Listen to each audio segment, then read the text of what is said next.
POV, you've changed the name of your offer again. You've tweaked the pricing at least twice and you keep adjusting the sales page because something doesn't feel right. If you brought this to me in a Spark session, this is exactly what I would do with you. So I'm Leonie, I'm a spiritual business midwife, and that means I help spiritual businesses and sacred space holders to get really clear on what it is they're offering and how they're going to package it. So tell me if this resonates. You have this idea for your spiritual offer, but you can't settle on a name. Maybe you name it one thing and then you're like, oh no, let me just change the name. Oh, I'm not sure that name fits, and you can't settle on what to name it.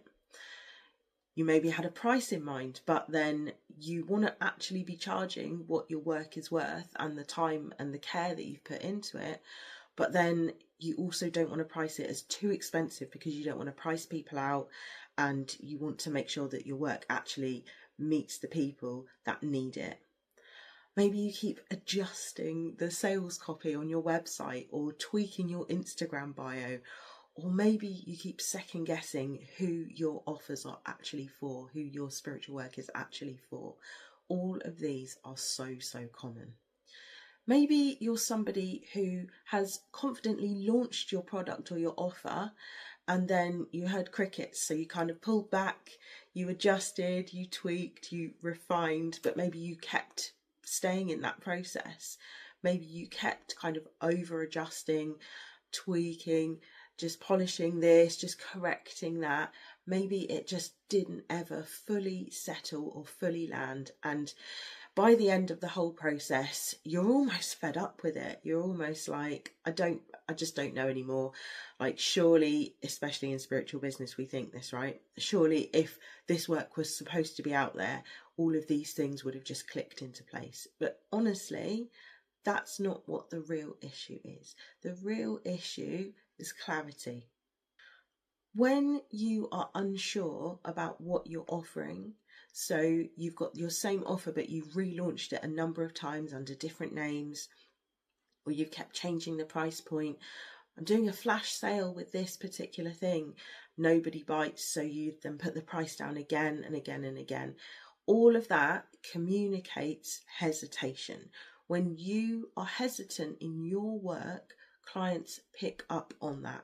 So even if it's someone who's just been following you for a while, has been kind of watching what kind of work you're doing and just feeling into, are you the right practitioner for them? If they see that you are unsure about your work, you're hesitant about what you're offering, they're going to feel hesitant as well about working with you, because they want to work with someone who feels certain. So if you think about your own journey as a customer or as a client, you want to work with practitioners who feel really certain and really clear on what it is they're offering. And so you yourself, when you are in that practitioner space, you want to be really clear on what you're offering, who it's for, what it's called, what it does, all of these things. Or maybe you're really impatient, and this was absolutely me a few years ago. You are really excited about the name of your offer, you are really clear on what your pricing is, you're clear on who it's for, and you put it out there, you launch, but then crickets. So then you pull it back before it's had a chance to actually get out there and reach the ears and the hearts and minds of people that it's really for, that you could actually help with your work. All because you didn't get a bite immediately. That will be an issue with clarity in your messaging. So if any of what I've just said resonates and you're like, that is exactly me, that is me, I can't settle on what my offer is, I can't decide what I'm doing with it, then it will usually be down to one of three things. The first thing is that you are not sure what transformation you are taking your client through. So you can very likely describe what it is you do, what modality you're using, what kind of skills you will utilize, but it might be a lot harder to actually describe where your client is when they meet you, what work you actually are doing with them, what change you are helping them achieve, and then what outcome they can expect. So if you are unclear about the exact process that you are taking your client through from start to finish, or even from start to middle to finish, if you can't describe that cleanly in like 1 or 2 sentences, then your client is not going to understand the value of what it is that you're doing. And you aren't going to feel comfortable or confident in your offer positioning. You're not going to feel confident in putting your offer out into the world, because if you can't describe, if you don't intimately know what process you're taking your client through, what transformation you're taking them through, you aren't going to be clear in the structure of your offer. So you have to keep tweaking what it is that you're calling your offer. You'll keep tweaking the price point. You'll keep tweaking all the messaging, adjusting everything around your offer, trying to get clarity from naming it, when actually you need to get really intimate with the process of it. So the second problem is if your audience isn't anchored. If you aren't certain of exactly who you serve, exactly what their problem is, and exactly how you can help them, again, you will keep tweaking and adjusting and refining and polishing your offer, all in an attempt to speak to the right people. So if you change who it's for, then obviously your offer will have to change in response to that. If you aren't exactly sure, oh, this is for beginners, oh, but it could also be for intermediate people, or I help people do XYZ, but I can also help this other totally different group of people do XYZ. If you aren't sure what it is you're doing, you are going to keep refining and changing your offer, and that all communicates confusion. Remember, when a customer is confused, they are not buying. Thinking about your own journey as a customer, as a client, if you're confused, that makes you lose confidence in the person. So even that person could be so good at what they do. They could have years of experience, which I suspect is you. You have years of experience. You have tons of experience. You've practiced, you've honed your craft. But if you are not exactly sure who you're serving, that is going to come across as hesitancy, and that is going to be a lack of confidence. Both, you're going to feel it in yourself because you're not going to be sure who it is you're working with. I could work with lots of different people, which we all could, but you need to decide who your particular offer is helping. And then the third issue, which is actually way more common than you think, is when you in yourself aren't settled on what it is that you do. So maybe you, and I suspect you are, multi-talented. Maybe you are a healer and a psychic, and maybe you offer all these other different modalities as well. But if you keep jumping from identity to identity with what it is you are offering and who you are, you're not going to feel settled to craft an offer to put out into the world under your spiritual business. So if your identity is shifting, what you offer is going to shift along with it. And again, it all just creates confusion. Now, I am not saying that you shouldn't be a multidisciplinary person, right? I'm not saying that you shouldn't offer a few different things. And I did talk in a previous video about the dangers of putting all of your skills out on the table, because then it just becomes this menu of things that you offer as opposed to a problem that you solve. You can absolutely use all the different tools and all the different things that you've trained in, but you need to just be offering 1 or 2 doors so that people can find you and find your work. So with this, I'm not saying that you need to, clip down what it is that how you describe yourself, but you absolutely need to get clear on how you are describing yourself. You don't need to stifle yourself, but you do need to be clear. There's also something else at play here, And that is pivoting. Pivoting is healthy to do if it's done for the right reasons. So a healthy pivot looks like you being super clear on what you're offering, super clear on your pricing and the name of your offering, and you launching it and just listening for feedback from the market. If you aren't getting much feedback, a healthy approach is just to pivot or just to adjust once or twice and then wait again, rather than being impatient like I talked about earlier. So you launch your offer, you're super clear, you wait. This might take a little while, but what you're doing is you are observing what is the market response, and then that's when you adjust accordingly. An unhealthy way of doing it would be to put it out there, then be really unsure, pull it back, tweak, adjust something, put it back out there, not get the response from the market that you're looking for, have an identity wobble, pull it back, adjust again, maybe change your title, put it out there again. All of that's really unhealthy. You are just breeding instability in your business when you do that, okay? And this is no judgment.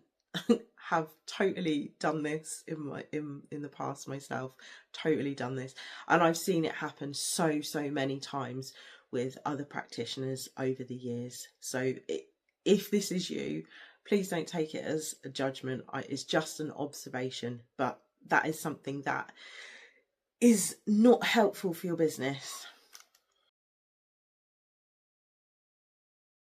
So if you came to me with all of this in a Spark session, here is what I would do with you.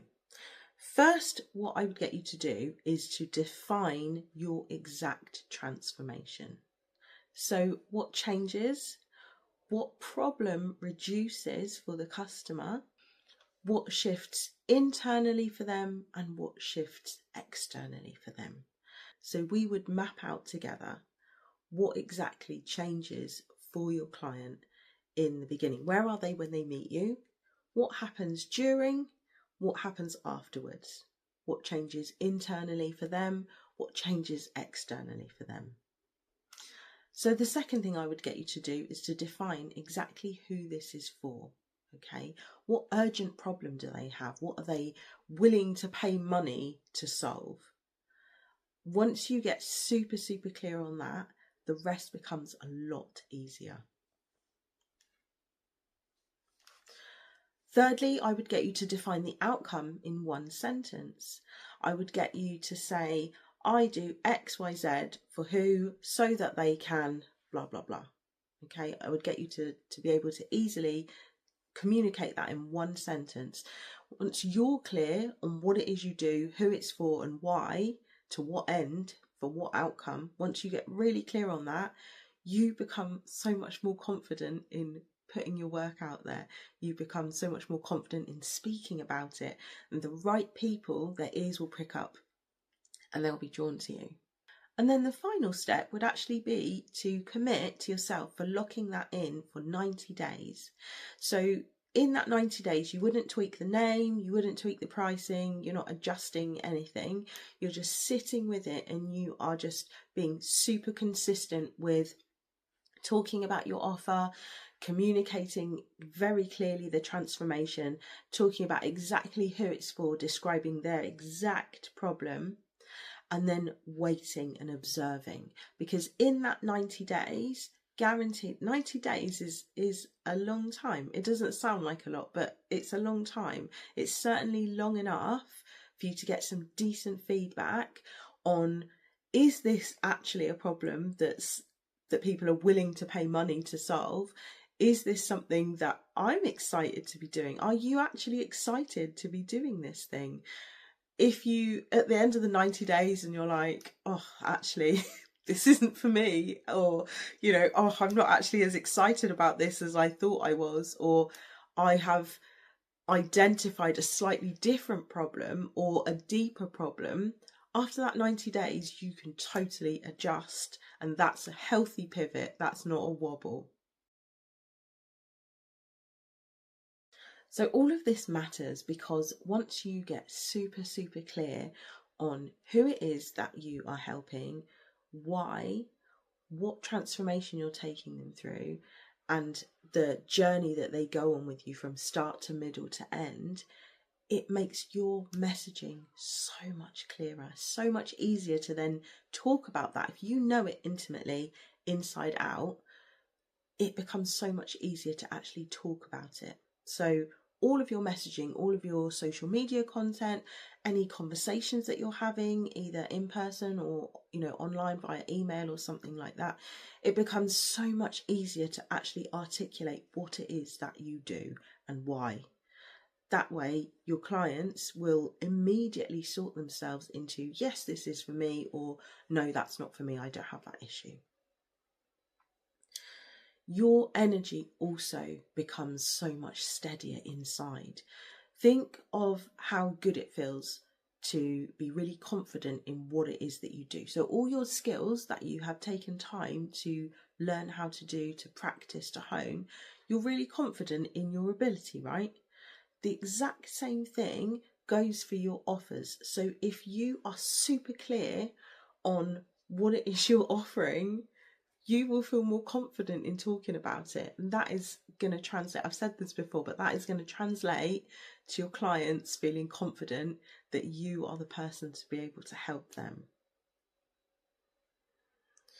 So that 90 days is also vital because that really gives your offer time to mature. As I said, we really want to be listening and observing market feedback. So after 90 days, as I said, that is a really good window of time to be gauging, is there a genuine need for this thing? Or is it just something that I wanted to do but nobody really wants it? Which, okay, it's nice to offer that, but in terms of spiritual business, that isn't a good, it doesn't make good business sense. If you give yourself 90 days and you give that offer time to mature, you give things time to settle, you can judge, is there a genuine need for this? Are people willing to pay for this? Maybe after your 90 days, maybe you've had so much uptake on your offer that you need to put your prices up because maybe you can't cope with the amount of bookings that you're getting, right? That's the best scenario, right?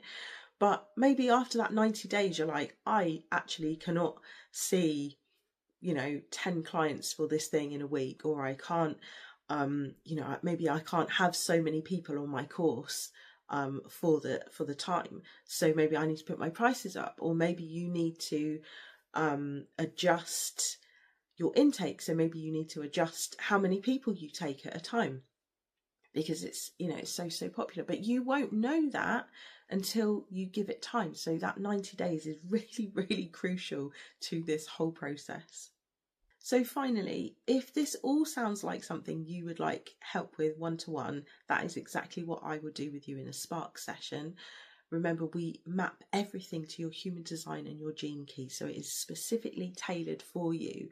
So you can be certain that the container that you are crafting for your work, along with all these really specific things, you can be certain that this container actually fits your energy. So you are not burning out, you're working sustainably, and you are working in a way that feels good for you. That's the most important thing, that your work feels good for you.